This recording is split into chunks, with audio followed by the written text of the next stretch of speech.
자, 지난주에 1절과 2절만 가지고 했는데요. 1절과 2절. 그러므로 형제들아 내가 하나님의 모든 자비하심으로 너희를 권하노니 볼까요? 네. 권하노니 너희 몸을 하나님이 기뻐하시는 거룩한 산제물로 드리라. 이는 너희가 드릴 영적 예배니라. 라고 하면서 영적 예배가 무엇인지에 대해서 말씀했습니다. 영적 예배는 무엇이었습니까? 예, 우리의 삶이었죠. 예, 우리의 삶 자체가 영적인 예배라고 말씀드렸고요. 이러한 삶이 바로 산제물로 드려지는 삶이다. 누구로부터 산제물이 되어졌습니까? 과거에는 제사가 어떤 제사였어요? 예, 죽음의 제사였어요. 죽을 수밖에 없는 제사.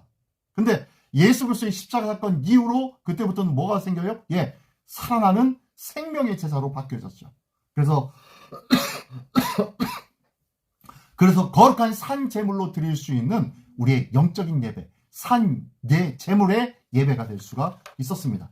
자, 그래서 우리를 향해서 또한 이렇게 말씀하십니다. 너희는 이 세대를 본받지 말고 오직 마음을 새롭게 함으로 변화를 받아 하나님의 선하시고 기뻐하시고 온전하신 뜻이 무엇인지 분별하도록 해라 라고 말씀합니다. 이 세대가 어떤 세대라고 했죠? 예, 사회적인 경향, 패턴, 사상, 시조 뭐 이런 것들을 따르지 말고 성경, 세상에서 말하는 좋다고 하는 것 그것을 따르지 말고 하나님의 말씀 안에서 우리에게 권고하고 계신 그 말씀의 일들을 따라야 된다라고 말씀하는 것이 이 세대를 본받지 말라는 거였어요. 그죠? 그리고 오직 마음을 새롭게 함으로 변화를 받아 하나님의 선하시고 기뻐하시고 온전하신 뜻이 무엇인지 분별해라 라고 했을 때 이 마음을 새롭게 함으로 변화를 받아라 라는 것은 어떤 거였죠? 예, 일시적인 변화가 아니라 계속적인 변화를 말씀하고 있고요. 이 변화의 지속성을 유지해 나가는 것이 중요하다. 신앙에 중요한 것이다. 그래야 하나님의 선하시고 기뻐하시고 온전하신 뜻대로 구별된 삶을 살 수가 있다. 라고 하면서 성령 인도함 받는 삶. 그러한 삶이 바로 새롭게 되어지는 삶인데 이 새롭게 되어지는 삶이 어떻게 해요? 꾸준히 지속되어지는 삶이 필요하다라고 말씀했습니다. 자, 그러면서 3절부터 21절까지인데요. 3절부터 21절까지 중에서 3절부터 8절까지 보면요. 교회 봉사에 대한 교훈의 말씀입니다. 이제 3절부터의 말씀에서는요. 그렇다면은 이제 하나님의 산 제물로 드려지는 그리스도인들의 삶이라면 교회에서는 어떻게 살아야 되느냐? 라고 하면서 교회 안의 삶을 말씀해주고 있습니다. 한번 볼까요? 예, 3절. 내게 주신 은혜로 말미암아 너희 각 사람에게 말하노니 마땅히 생각할 그 이상의 생각을 품지 말고 오직 하나님께서 각 사람에게 나눠주신 믿음의 분량대로 지혜롭게 생각하라. 예. 너의 꿈이 뭐니? 라고 하면은 뭐가 되는 거예요? 그래요. 근데 믿음 안에서 너의 꿈이 뭐니? 하면은요. 가당치도 않은 이야기를 하는 경우가 있어요. 가당치도 않는 말을 하면서 내가 이게 꿈입니다. 이게 기도 제목입니다. 라고 하는 경우가 있어요.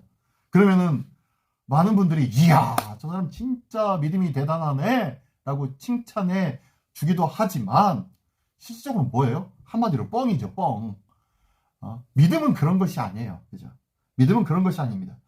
여기도 3절에서도 말씀하기 뭐라 그래요? 마땅히 생각할 그 이상의 생각을 품지 말아라 라고 말씀합니다. 분에 넘치는 마음을 품지 말라고 말씀하고 있어요. 그러면서 뭐라 그래요? 예, 오직 하나님께서 각 사람에게 나눠주신 믿음의 분량대로 지혜롭게 생각해라. 믿음의 분량, 내게 주신 믿음의 분량대로 그만큼 생각할 줄 아는 것, 그게 지혜예요, 지혜.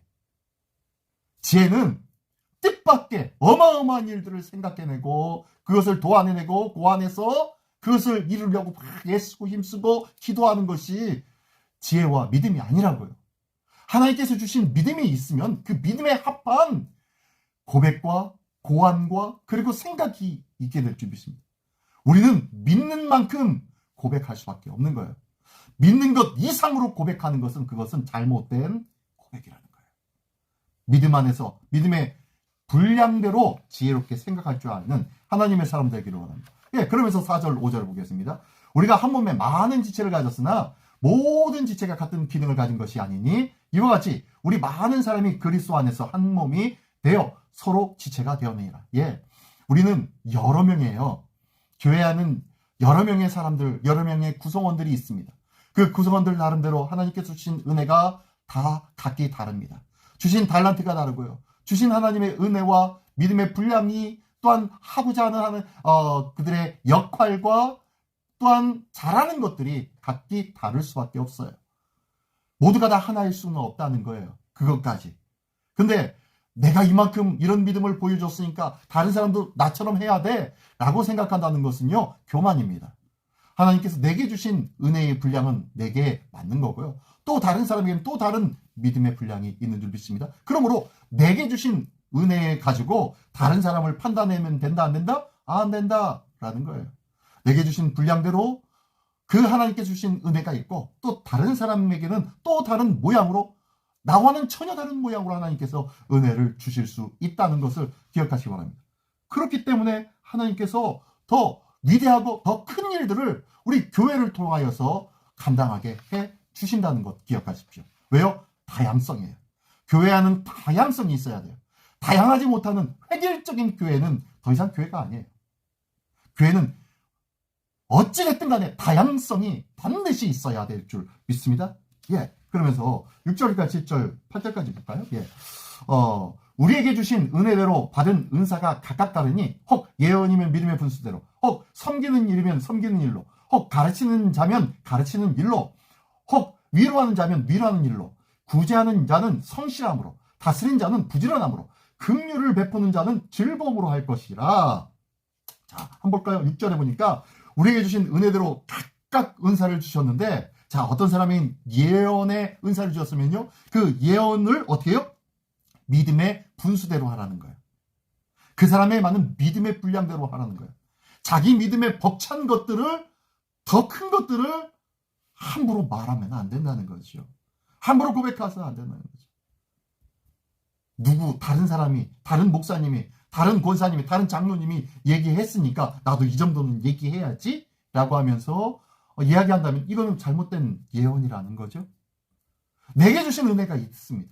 또 혹 섬기는 일이면 섬기는 일로, 예, 섬기는 일로 우리가 맡겨진 일을 감당해야지 대접받으려고 해서는 안 되는 거예요. 또 가르친 자면 가르치는, 예, 가르침의 은사가 있는데 자꾸 배우려고 여기저기 돌아다니면 주님 주신 은혜를 땅에 묻고 있는 모습과 뭐가 다르겠습니까? 그렇죠? 내게 주신 은사가 있다면은 그 은사를 마땅히 필요한 데 사용해야 돼요. 계속 나는 못해요, 그런 거 못해요 라고 하면서 빼는 거는요, 겸손이 아닙니다. 겸손이 아니고요, 그걸 가르쳐서 뭐라면 게으름이라고 해요. 게으름이에요, 게으름. 나태함이고요. 어떻게 보면 게으름과 나태함은요, 어디로부터 시작되냐면요, 교만에서 시작됐다는 거 아십니까? 네, 뒤에 보면 또 나오는데요. 자, 어쨌든 그러면서 8절은 위로한 자면 위로하는 일로, 구제하는 성실함으로, 예, 구제하는 것은요, 성실함으로 해야 되는 거예요. 구제한다고, 예, 어깨나 목에 기부스 채운 사람들 많이 있죠? 예, 성실함으로. 그리고 다스린 자는 부지런함으로, 다스린 자는 부지런함으로 해야 돼요. 다스린 자가 누구로부터 계속 무언가 받으려고 해서는 안 됩니다. 또 긍휼을 베푸는 자는 즐거움으로 할 것이라. 예, 긍휼을 베푼 자는요, 긍휼을 베풀었으니까 다른 사람이 나를 존경하겠지 하면서 그 앞에서 거드름 떨지 말라고 말씀하는 거예요. 즉 긍휼을 베푸는 자는 더 큰 기쁨이 있는데 그 기쁨을 나타내지 아니하고 기쁨을 탁 가라앉히고 내가 더 거룩한 것처럼 여기면서 제대로 웃지도 않아요. 예. 긍휼을 베푸는 자는요, 즐거운 모습으로 해야 할 줄 믿습니다. 자, 우리가 또 잘 아는 말씀 9절 10절에 사랑에는 거짓이 없나니 악을 미워하고 선에 속하라. 예, 사랑엔 거짓이 없대요. 사랑엔 거짓이 없대요. 이 사랑엔 거짓이 없다라는 말은요, 진실하고 신실한 사랑을 하라는 거예요. 진실하고 신실한 사랑. 선에 속하라는 것은요, 선과 동행하라라는 거예요. 예, 우리 마음속에 진실함과 신실함을 가지고 선한 일들을 견주어 겸하여서 같이 행하라는 거예요. 사랑을 행한다고 겉으로 그럴듯하게 나를 포장하지 말라고 말씀하면서요, 선한 마음과 함께 그 일들을 행할 수 있도록 해라는 거예요. 이 선하다라고 했는데요, 이 선하다라는 것은 무엇입니까? 하나님에게 선하다라는 것은요, 하나님의 합당하신 분이시다, 영광받기에 합당하신 분이십니다 그래서 우리는 찬양을 하죠. 이것이 바로 하나님의 선함을 드러내는 일이에요. 우리가 하나님을 찬양하는 그 자체가. 찬양받으시기에 합당하신 분이신가요? 자, 사람에게 선하다라는 것은요, 맡겨진 일들을 잘 감당할 때 저 사람 참 선하네 라고 성경적인 말이 그 말이에요. 착한 일 많이 하고 남 많이 도와주고 해서 선한 것이 아니라 나에게 내 분량에 맞는 그 일들을 감당하는 것, 이게 바로 선한 거예요. 믿음의 분량대로 맡겨진 사명대로 그 일들을 감당하는 거예요. 그 일들을 감당하지 않는 것, 이게 뭐라고 했죠? 교만이라고 했죠. 나태함과 게으름이라고 했죠. 예. 내게 맡겨진 일들을 잘 감당하는 것, 그게 바로 선함입니다. 자, 그리고 10절에 보니까요, 사랑하여 서로 우애하고 존경하기를 서로 먼저 하라. 예, 형제를 사랑하래요. 서로 우애하고 존경하기를 서로 먼저 하래요. 자, 보니까요, 이 형제지간에 뭘 하라고요? 사랑하래요. 서로 우애하래요. 존경하기를 서로 먼저 하래요. 왜 이런 말씀을 할까요? 우리는 압니다. 가인과 아벨 사건을 기억합니다. 가인과 아벨이요, 서로 사랑하지 않았을까요? 몰라요. 성경에는 안 나와 있으니까요. 근데요, 뭘 보면 알 수 있냐면은 그들이 죽인 이유가 뭡니까? 형이 동생을 가인이 아벨을 죽인 이유가 뭡니까? 예, 뭐 때문에 그랬죠? 예배 때문에 그래요. 예배. 제사 때문에 그래요. 하나님 앞에 제사를 잘 드려놓고 그 제사가 연락이 됐네 안 됐네 이 문제 때문에 형이 괴로워서 동생을 쳐 죽인 거예요. 형제가 서로 사랑해야 되는데, 서로 우애가 있어야 되는데, 서로 존경하며 서로가 먼저 존경해야 되는데 그런 일들이 있다 없다? 네, 없어요. 없었기 때문에 지금 이런 거예요. 살인이 나온 거예요. 살인은 사랑을 넘어서 그를 비하시키고 그를 없이하고자 하는 마음, 이 마음을 내려놓는 것이 사랑의 시작이에요. 남을 미워하는 것, 이것을 내려놓는 것, 이것이 사랑의 시작입니다. 내가 먼저 그를 사랑해야지. 어떻게 하면 그를 사랑할 수 있을까? 그거는 둘째치고요. 미워하지 않는 것부터가 사랑이라니까요. 그 사랑이 실천되기 시작할 때 그 사랑 때문에 더 서로가 우애하게 되어지고, 그 서로가 우애함으로 인하여서 서로가 더 먼저 존경하기 시작하는 거예요. 이게 바로 사랑입니다. 이게 바로 사랑이에요. 자, 그러면서 또요. 자, 부지런하여 게으르지 말고 열심을 품고 주를 섬겨라 라고 말씀합니다. 예, 잠깐 저기 했는데요. 이 9절부터 3절부터 8절까지는 교회에 대한 관계와 활동이라고 했죠. 근데 9절부터 마지막 21절까지의 말씀해 보면요, 약간 운율이 조금 깊어요. 뭐 앞에서부터 계속 그런 운율이 있었는데요. 이 운율에 의한 사랑 노래가 이 9절부터 계속 있었습니다. 자, 9절부터는 사랑 노래예요. 그래서 믿음의 신령한 자들, 하나님의 믿음을 가지고 하나님을 섬기는 자들이 어떻게 신실한 믿음의 삶을 살아가는지, 그리스도인들의 진정한 삶은 무엇인지, 어떻게 살아가는 것인지에 대해서 기록한 것이 이 9절부터 21절까지인데 9, 10, 11, 90절을 해버렸네요. 예. 자, 11절 볼까요? 11절. 자, 그러면은 믿음의 사람, 신령한 믿음의 사람들의 삶, 11절 보니까요, 부지런하여 게으르지 말고 열심을 품고 주를 섬기라. 소망 중에 즐거워하며 환난 중에 참으며 기도에 항상 힘쓰며, 또한 13절이요, 성도들의 쓸 것을 공급하며 손대접하기를 힘쓰라 라고 말씀합니다. 예, 11절에 부지런하여 게으르지 말고 열심을 품고 주를 섬기래요. 자, 게으르지 말래요. 부지런해서. 자, 게으름은 뭐 때문이라고 했죠? 예, 교만이요, 교만. 교만 때문에, 교만해서 뭐가 찾아와요? 예, 나태함과 게으름이 찾아올 수밖에 없어요. 교만함으로. 그래서 부지런하다는 것은요, 게으르지 않아요. 교만하지 않는 거예요. 부지런한 사람, 교만한 사람 별로 못 봤습니다. 부지런하여 열심을 품고 주를 섬기라고 말씀합니다. 주님을 어떻게 해요? 부지런함과 열심으로 주님을 섬기는 거예요. 그리고 우리 주님의 몸된 교회 안에서의 형제요 자매들을 어떻게 하라고 했죠? 서로가 섬겨야 되는 것. 누구처럼? 마치 주님을 섬기듯 섬겨야 되는 관계가 교회 안의 성도와의 관계인 줄 믿습니다. 예, 성도는 이런 관계들마다 부지런하여 게으르지 않고 열심을 품고 주를 섬기듯 성도를 섬기는 것이 바로 그리스도인들입니다. 그러면서 12절에는 소망 중에 즐거워하며 환난 중에 참으며 기도에 항상 힘쓰래요.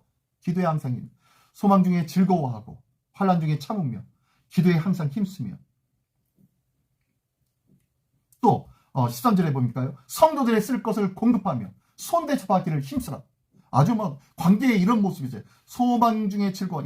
우리에게는 이런 꿈이 있어. 저런 꿈이 있어. 하나님의 은혜가 이런데 우리 교회에 이런 놀라운 부흥이 우리는 소망되어져. 라고 했을 때는 뭐 하는 거예요? 기쁨이 넘쳐야 되죠. 우리 시민교회도 이 기쁨으로 충만한 우리 시민교회 되기를 원합니다. 우리 가정 속에도 소망의 마음으로 즐거움이 풍성하기를 원합니다. 아이고 우리 집안에 줄 것이요 돈 벌어오는 사람도 없고 힘들어 줄 것이요 하지 마시고요.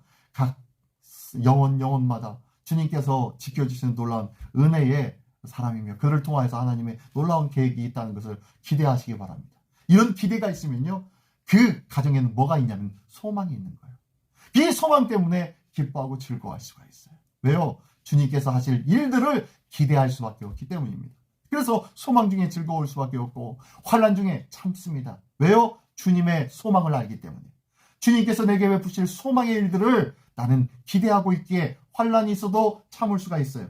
그러면서 더욱더 기도에 힘씁니다. 그러면서 13절에요. 성도들의 쓸 것을 공급하며 손대접하기를 힘써라 라고 합니다.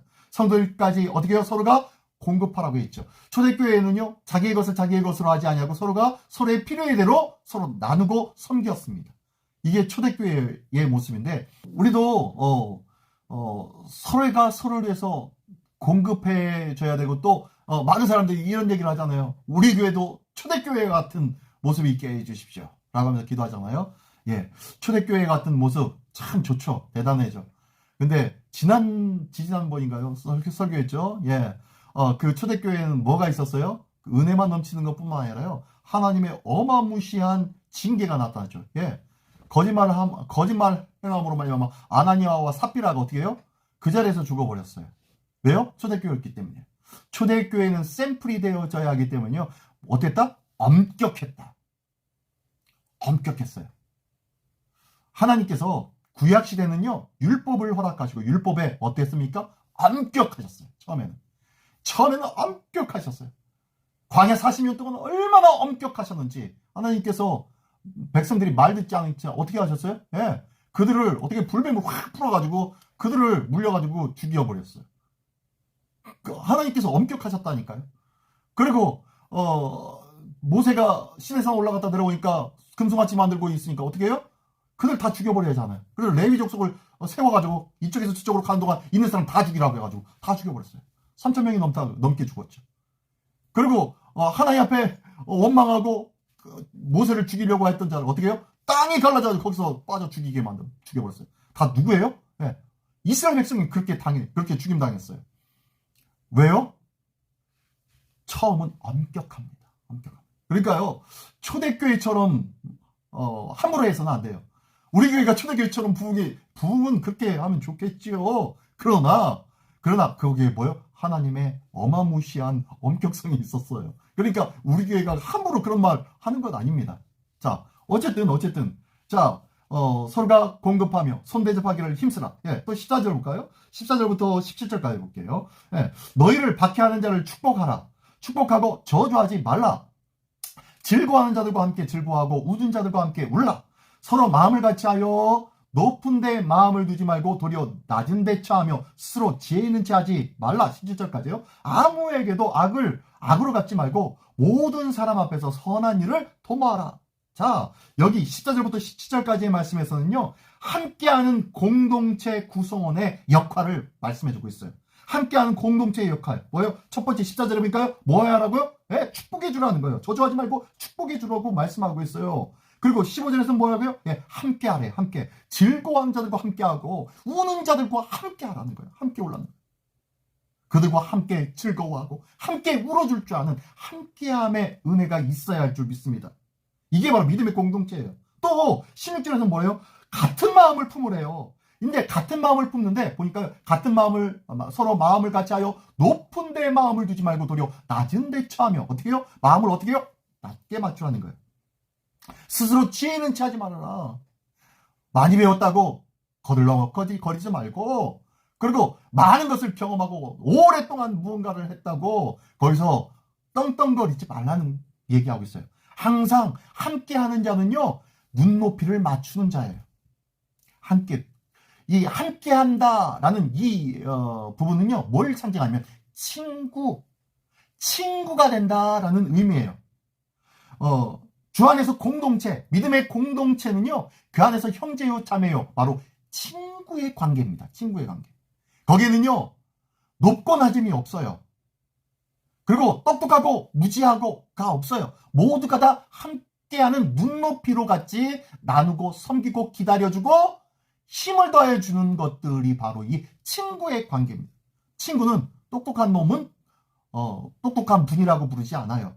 친구들끼리는요, 같이 이놈 저놈 하면서 잘나도 이놈 저놈이고요, 못나도 이놈 저놈이에요. 그죠? 친구예요, 친구. 이게 바로 공동체입니다. 공동체는요, 같은 눈높이로 모여있는 공동체가 바로 공동체예요. 자, 교회가 그런 모습이고요. 서로 마음을 같게 하고 높은 데 마음을 두지 않고 낮은 데 처하며 스스로 지혜 있는 채 하지 않는 것, 눈높이를 맞추는 것, 이게 바로 공동체 안에서의 역할이고, 또한 17절에 보니까요, 어떻게 해요? 선한 일을 도모하라고 말씀하겠어요. 악으로 갚지 말고 모든 사람 앞에서 어떻게 해요? 선한 일을 하는 거예요. 저 사람이 나에게 악을 행했다고 악으로 되갚지 말라는 거예요. 모든 것을 선으로 악을 이기라고 말씀해 주신 것처럼 선한 일을 도모하라는 거예요. 이걸 힘쓰라는 거예요. 자, 그리고 마지막으로 18절부터 마지막 21절까지의 말씀에는요, 자, 관계 속에서 그리스도인, 공동체에서 서로가 서로에게 나누고 섬기고 하는 관계가 바로 14절로 17절까지 있다면요, 18절부터는요, 이제 관계하는 가운데 이웃과의 관계, 또 다른 사람과의 관계, 공동체를 뛰어넘는 또 다른 관계를 말씀하고 있어요. 자, 18절 보니까요, 할 수 있거든 너희로서는 모든 사람과 더불어 화목하라. 모든 사람을 지금 얘기하고 있어요. 할 수 있으면은 모든 사람과 더불어 화목하래요. 이 모든 사람에게는 여기에 포함된 사람은요, 믿는 사람과 믿지 않는 사람을 나누지 말라는 거예요. 믿는 사람이건 믿지 않는 사람이건 모든 사람에게 똑같이 대해라는 거예요. 왜요? 자꾸 나누니까요. 에이, 그래 너희 교회 다니는 예수쟁이들은 예수쟁이 알아서 해 라는 소리가 나와요. 예수쟁이들은요, 예수쟁이들끼리도 선하고 복되고 아름다워야겠지만 이 선하고 아름다운 복된 모습이 어디로 나와야 돼요? 믿지 않는 사람에게로 어떻게 해요? 발현돼야 돼요. 이것이 추출되어져야 돼요. 그것이 막 추출 나와야 돼요. 그러니까 이 안에 있었던 우리의 사랑과 은혜의 아름다운 기쁨이 바깥으로 뽑아져 나와야 돼요. 자, 그래서 할 수 있거든. 너희로서 모든 사람과 더불어 뭐해라? 화목해라 라고 합니다. 그래서 19절에 보니까요, 네, 사랑하는 자들아, 너희가 친히 원수를 갚지 말고 하나님의 진도하심에 맡겨라. 원수를 내 손으로 복수하겠어 하지 말고, 원수 갚을 일이 있으면은 이걸 누구한테 맡기라고요? 하나님의 진노하심에 맡기라고요. 하나님께서 때가 되면, 하나님께서 그 분량이 차면은 하나님께서 친히 분노하시고 그 분을 발하시사 역사하시고 심판하실 줄 믿습니다. 아니면은 은혜로 채워주시겠지요. 자, 아무튼 하나님의 진노하심에 맡겨라. 기록되었으되 원수 갚는 것이 내게 있으니 내가 갚으리라 라고 주께서 말씀하세요. 원수 갚는 것은 누구에게 있다고요? 우리 하나님에게 있대요. 주의 손에 있다는 말씀합니다. 함부로 내가 억울한 일 당했다고 그 억울한 일을 행한 그 사람을 함부로 넘어뜨리고 실족하게 만들려고 하지 말아라 라는 거예요. 왜요? 내가 잘못하면 그 사람 영원히 구원받지 못하는 사람, 영원히 저주 아래 거하는 사람이 될 수도 있어요. 한 영혼이 천하보다도 귀한데, 하나님 보시기에 이 천하보다도 귀한 영혼이 나의 기분이 나쁘다고 내가 행한 그 일들로 한 영혼이 죽게 되어진다면 얼마나 하나님의 마음은 아프실까요? 함부로 원수 갚는 것은 함부로 하는 거 아니에요. 그래서 하나님의 손에 맡겨야 돼요. 자, 그러면서 20절, 21절 마지막 절까지, 자, 네 원수가 줄이거든 먹이고 목마르거든 마시게 해라. 그리함으로 네가 숯불을 그 머리에 쌓아 놓으라. 악에게 지지 말고 선으로 악을 이기라. 자, 이게 무슨 소리입니까? 이게 많은 사람들이 오해하기도 많이 했었어요. 20절 이 말씀 때문에 원수가 줄이거든 먹이고 목마르거든 마시게 하라. 그리함으로 네가 숯불을 그 머리에 쌓아놓으리라 라겠는데요. 숯불을 그 머리에 쌓아놓는다라는 것은요, 그 사람 머리 위에다가 숯불을 놔가지고 그냥 뜨거워가지고 그 사람 막 그냥 난리치고 그러라는 건가요? 네, 아니고요. 그게 아니고 그 사람에게 필요한 것들을 주라는 거예요. 자, 원수가 줄이거든 먹이고 목마르거든 마시게 하라. 그렇게 함으로 네가 숯불을 그 머리에 쌓아라. 자, 당시 공동체 사회가 공동체의 그 형성이 되어졌던 당시 이스라엘의 그러한 마을이 있었겠죠. 예, 그 마을에는요 항상 그 공동체 중심으로 행사하기 때문에요, 가운데는 그 마을 중심에는 항상 넓은 마당이 있었어요. 이 마당을 중심으로 공동체의 집이 이렇게 똑같이 둘러 있게 되어지는데요. 어느 한 집에서 불씨가 꺼지면은 옆집에 가서 빌려와야 할 거 아니에요. 그죠? 불씨를 받아와야 할 거 아니에요. 그러면은 그 불씨를 어떻게 받아합니까? 예, 내 숯불통을 가지고 숯불 불그릇을 가지고 갑니다. 가가지고 거기에서 숯불을 몇 개 받아와요. 받아가지고 오는데 이 숯불을 받아오면 여기서 연기가 나잖아요. 연기가 나니까 앞에서 막 연기가 날려가지고 제대로 못 들고 옵니다. 그러니까 어떻게 합니까? 예, 이걸 머리에다가 올리는 거예요. 머리 높이 올려서 그러면서 오는 거예요. 자, 이게 바로 숯불을 빌리는 거예요. 자, 여기서 원수가 줄이거든 먹이고 목마르거든 마시게 하라. 예, 원수가 이웃집인데 그 집에 숯불이 꺼지고 먹을 것이 다 끝난 것 같아요. 그리고 당시 공동체 사회에서는요, 또 이제 한 곳에서 많이 한꺼번에 해서 그것을 통해서 어떻게 해요? 다 만들면 그걸 또 나눠서 먹죠. 나눠서 먹고 남는 거는 한쪽에다 놓아놓죠. 그런데 그 한쪽 집에서 다 먹고 저녁에 잠자리에 드는데 갑자기 손님이 와가지고 먹을 것이 없으면은 이것을 만든 사람 집으로 가가지고 달라고 할 거 아니에요. 자, 그 얘기하는 거예요, 지금. 원수가 들어요. 근데 이 사람과의 관계가 별로 좋지 않은 관계였었던 것 같아요. 원수였어요. 줄이거든 어떻게 해요? 그럼에도 불구하고 어떻게 해요? 나눠줘야죠. 그리고 나눠주고 목마르든 마시게 하고 물도 나눠주고, 자, 나눕니다. 그리고 숯불을 나눌 때 어떻게 해요? 예, 그가 어떻게 해요? 머리 위에다가 숯불 그릇을 얹고 있으면 그 위에다가 어떻게 해요? 숯불을 쌓아 올려놓아라. 그래서 그것을 가지고 와가지고 그것으로 떡을 구워서 먹을 수 있도록 해라 라고 하는 거예요. 당시 시대적인 이렇게 생활이 이랬으니까 이 시대적인 생활 패턴을 알면은 이해하기 쉬운데요. 그런 얘기예요, 이 이야기가. 그러면서 아무리 원수된 자라도 줄이거든 먹이고 마시우게 하고 불을 빌려줘서 떡을 먹을 수 있도록 해주어라. 원수라도 라고 말씀하신 것이 21절의 말씀입니다. 원수도 사랑으로 섬겨라 라는 거예요. 자, 이웃이 내 믿음의 공동체를 넘어선 또 다른 많은 사람이라고 했어요. 원수까지 지금 고유 말씀을 하십니다. 내 사랑의 믿음의 공동체, 참 마음이 맞는 사람들끼리 모여있는 우리 공동체뿐만 아니라 이 공동체를 넘어선 원수 같은 자들에게도 주님의 사랑을 베풀어라 라고 말씀하고 있는 거예요.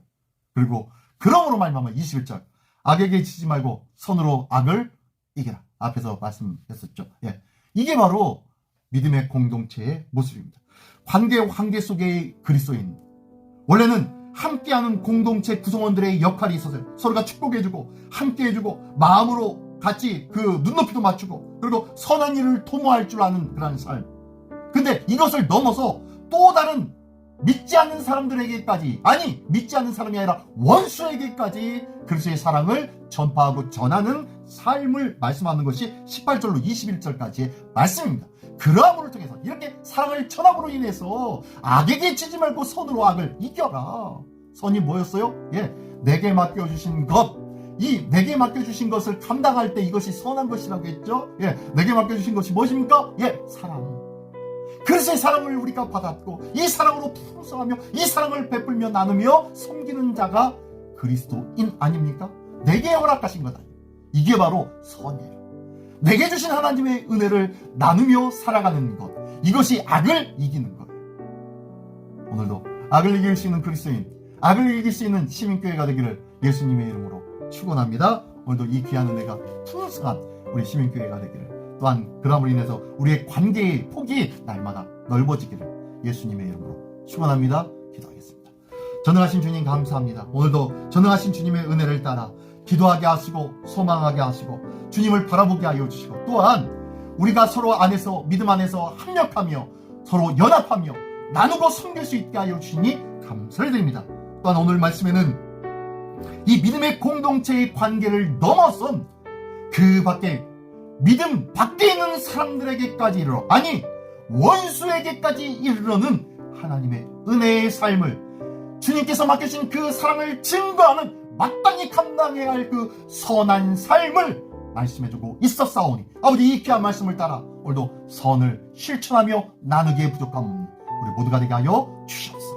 이 귀한 모습을 통해서 하나님의 나라가 나의 가정 속에, 나의 삶의 주변 속에 날마다 확장되어지기에 부족함이 없도록 인도하여 주시옵소서. 오늘도 나를 비롯하여 나를 통하여 하나님의 나라가 풍성하게 넓어지기를 원하오니 주님 도와 주시옵소서. 모든 것에 함께 하시옵소서 하며 예수 그리스도의 이름으로 기도드리옵나이다. 아멘.